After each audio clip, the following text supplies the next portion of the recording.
Mucha atención a esto, Latinoamérica. Hemos fracasado en los últimos 50 años en algo que se llamó la guerra contra las drogas. Su balance es 1 millón de latinoamericanos muertos, la mayoría colombianos, cada vez más mexicanos, cada vez más centroamericanos, cada vez más suramericanos. Y todos nosotros como latinoamericanos queremos salir de una buena vez de esta maldita etiqueta que nos tienen puesta desde siempre de ser los tercermundistas.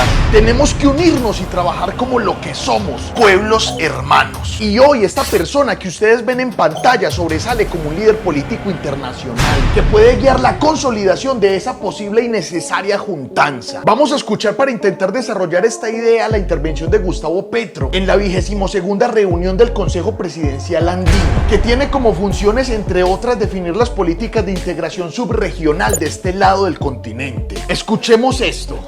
Y hablando de paz, indudablemente en nuestros países, viniendo yo de Colombia, ha aparecido en las últimas décadas una realidad que cada vez mata más, que cada vez rompe completamente la estructura de derechos humanos de cada sociedad, que desestabiliza instituciones, que carcome la democracia y que nos va conduciendo a la violencia. No es gratuito, no es una paradoja que si uno pone en un mapa de América las ciudades más violentas del mundo, trazan el recorrido de la exportación de la cocaína ilegal. No es una paradoja que tengamos, a pesar de que las guerras existen en otras partes del mundo, las ciudades más violentas del planeta.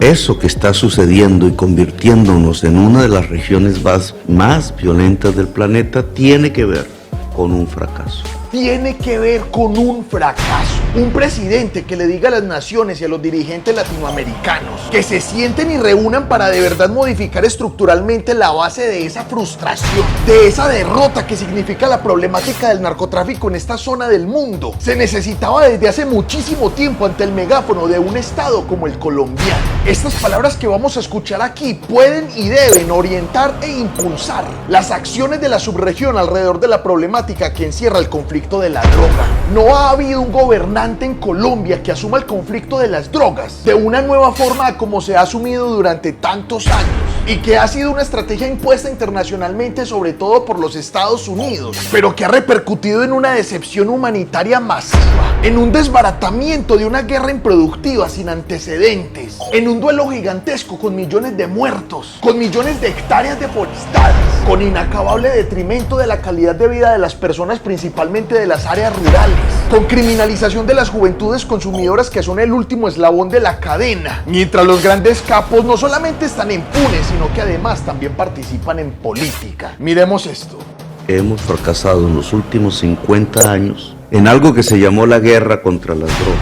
Su balance es 1 millón de latinoamericanos muertos, la mayoría colombianos, cada vez más mexicanos, cada vez más centroamericanos, cada vez más suramericanos.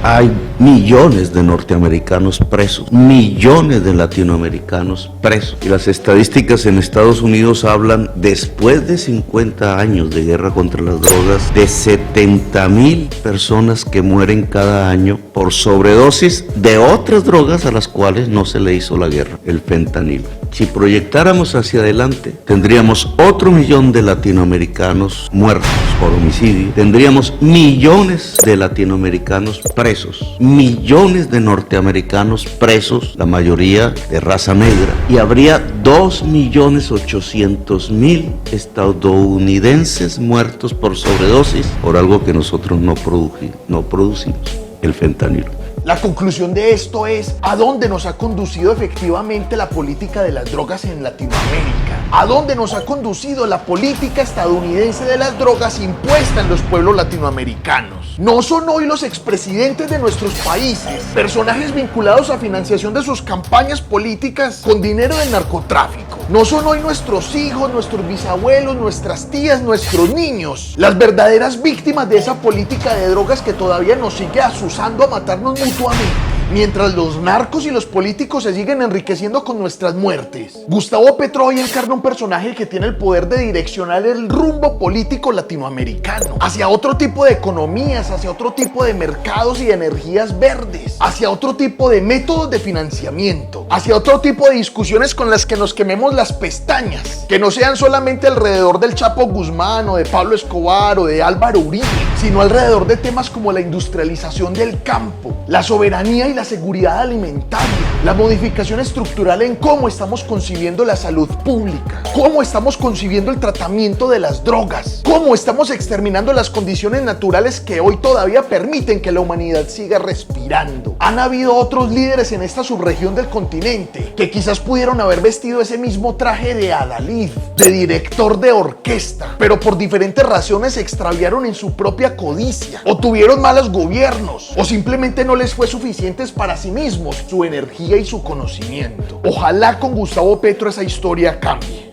Yo creo que esta realidad amerita que de la comunidad andina convoquemos una conferencia de países centroamericanos, suramericanos, caribeños, para discutir la política de drogas, evaluarla, sopesarla con los números, ver objetivamente si conduce a algún puerto o si al contrario nos está hundiendo en el fondo de un abismo violento, sanguinolento, antidemocrático. Esas discusiones y esos cambios gigantescos, sabemos, obligan a llevar a cabo un trasegar difícil, muy obstaculizado y lo peor, que incomoda y perjudica a las personas que por simple status quo han ostentado los puestos más privilegiados y de más poder en estos territorios que ni siquiera son suyos. Está entonces en manos nuestras como ciudadanos, como colombianos, como latinoamericanos, ser conscientes de lo importante que es entendernos unidos, borronear fronteras, jugar con esos límites muchas veces superficiales y egocéntricos alrededor de lo patriótico, para reconocernos e identificarnos como seres humanos pertenecientes a un mismo territorio y dejar de vernos, como ha pasado en los últimos gobiernos de Colombia y de otros países de Latinoamérica durante tantos años, como enemigos o competidores.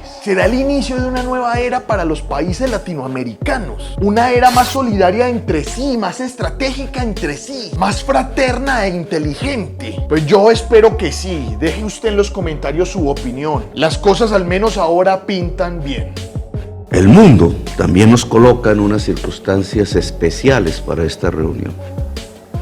La ciencia ha determinado que nos podemos extinguir. Quizás ninguna de estos 22 consejos tuvo ante sí el escenario de una posible extinción de la humanidad. A veces olvidamos la ciencia, a veces no le damos importancia, pero debería ser el principal problema a asumir por cada rincón, por cada país del planeta. Ese problema que la ciencia coloca como el principal problema de la humanidad es la crisis climática. Una producción de Cofradía para el Cambio. Nosotros, como bien dice el presidente Lasso, somos el gran reino de la biodiversidad mundial. Tenemos una de las grandes esponjas de absorción de CO2 después de los océanos, que es la selva amazónica. En cierta forma, aquí están los pilares de la vida, pero a veces no somos conscientes de ello. Por eso, la comunidad andina tiene que tomar este tema de la crisis climática como uno de sus ejes centrales en su acción presente y futura. ¿Qué le corresponde hacer a la comunidad andina en medio de este contexto? Y yo propondría unas nuevas perspectivas para discutir.